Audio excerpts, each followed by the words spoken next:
Hello everyone, আমি লক্ষ্মী। তোমরা সবাই কেমন আছো? আশা করি সকলেই ভালো আছো। আমিও খুব ভালো আছি। তোমাদের জন্য দারুণ একটা রেসিপি নিয়ে চলে আসলাম, সেটা হলো বোয়াল মাছের পাতলা ঝোল। তাহলে প্রথম থেকে শেষ পর্যন্ত ভিডিওটা দেখতে থাকো, আশা করি সকলেরই ভালো লাগবে। দেখো, আজকে হচ্ছে বোয়াল মাছ নিয়েছি 6 পিস। এখানে মাছগুলো ভালো করে ধুয়ে নিলাম। ধোয়ার পর আমি কিন্তু এখানে মাছগুলোতে লবণ, হলুদ আর একটু সর্ষের তেল ভালো করে মেখে নিলাম।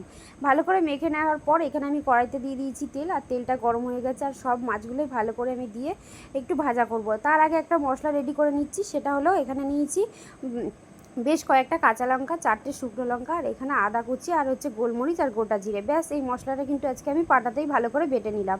এই দেখো, আমার কিন্তু মশলা বাটা একদম হয়ে গেছে। আর এদিকে মাছগুলো আমার কিন্তু বেশ সুন্দর করে লাল করে ভেজে নিয়েছি। এবার মাছগুলো আমি কড়াই থেকে নামিয়ে নেব। তারপরে এই কড়াই তেলের মধ্যে দিয়ে দেবো আর একটু সর্ষের তেল দিয়ে দিলাম। এবার ফোড়নে দেবো গোটা জিরে আর 2টো তেজপাতা। ব্যাস, আর এই দেখো, আগে থাকতে কিন্তু আমি 2টো বড় সাইজের আলু লম্বা লম্বা করে কেটে ধুয়ে লবণ হলুদ মেখে রেখে দিয়েছিলাম। তারপরে ওই আলুটা তেলের মধ্যে দিয়ে দিলাম। এবার আলুটা কিন্তু একটু লাল করে ভেজে নেব। আমি নেড়েচেড়ে একটু লাল করে আলুটা ভেজে নিলাম। তারপরে যে মশলাটা আমি রেডি করলাম, সেই মশলাটা এর মধ্যে দিয়ে দেবো পুরোটাই। তারপরে এখানে পরিমাণ মতো লবণ আর হলুদটা অ্যাড করে দেবো। তারপরে ভালো করে একটু সামান্য জল দিয়ে আমি কিন্তু এই আলু দিয়ে মশলাটা ভালো করে কিন্তু কষিয়ে নেব।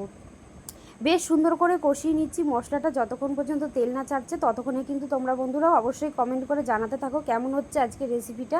আর এই দেখো, কষানো আমার হয়ে গেছে বলতে বলতেই। তারপর আমি এখানে গরম জল অ্যাড করে দিয়েছি।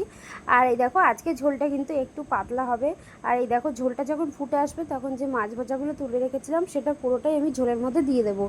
দেওয়ার পর আর একটু ফুটবে। ফুটে আসার পর আমি এখানে দেখো বেশ সুন্দর করে ফুটবে। আর তোমরা এইভাবে যদি একদিন বোয়াল মাছের রেসিপিটা করে দেখো, অসাধারণ লাগে কিন্তু এইভাবে রান্না করে খেতে লাগলে। আর এরকম পাতলা ঝোল তো খুবই ভালো লাগে। এরকম জ্যান্ত মাছের পাতলা ঝোল অসাধারণ লাগে গরম ভাতের সাথে। আর এই দেখো, এখানে আমি নিয়েছি গোটা গরম মশলা, সেটা আমি একটু পাটায়ও আজকে বেটে নেবো। আর পাটায় বাটার মশলায় কিন্তু রান্নার স্বাদই আলাদা।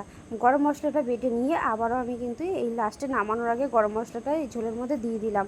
ব্যাস, তারপরেই কিন্তু আমি এখন নামিয়ে নেবো। আমার রেডি হয়ে গেছে আজকে গরম মশলা দিয়ে একদম পাতলা বোয়াল মাছের ঝোল। দেখো কতটা পাতলা হয়েছে, আর খেতে কিন্তু দুর্দান্ত হয়েছিল এই গরম মশলা দিয়ে পাতলা ঝোলটা বোয়াল মাছের। আমি নামিয়ে নিয়েছি এখানে। বন্ধুরা, কেমন হয়েছে তোমরা কিন্তু অবশ্যই কমেন্টে জানাবে আজকের রেসিপিটা। তারপরে দেখো, এখানে আমি কিছুটা নিয়েছি ভাত, আর ভাতটা দিয়ে আমি এখন খাবো। এখান থেকে 1 পিস মাছ নেবো আর একটু ঝোল আলু নিয়ে খেয়ে দেখবো যে কেমন হয়েছে। এই দেখো, এখানে নিয়ে নিয়েছি। অসাধারণ হয়েছিল কিন্তু খেতে। আর তোমরা কিন্তু অবশ্যই কমেন্টে জানাতে ভুলবে না কেমন হয়েছে আজকের রেসিপিটা। তাহলে আজকের মতো টাটা বন্ধুরা, আবারও তোমাদের সঙ্গে দেখা আছে অন্য কোনো ভিডিওর সাথে। আরও নতুন নতুন রান্নার ভিডিও নিয়েও তোমাদের জন্য চলে আসবো। এতক্ষণে বন্ধুরা তোমরা কিন্তু সুস্থ থেকো, ভালো থেকো, সকলেই ভালো থেকো। আর শুভ সন্ধ্যার অনেক অনেক শুভেচ্ছা রইলো আমার সকল বন্ধুদেরকে। এই দেখো, মাছটা কতটা সুন্দর হয়েছে, আর ঝোলটা কিন্তু অসাধারণ হয়েছিল খেতে।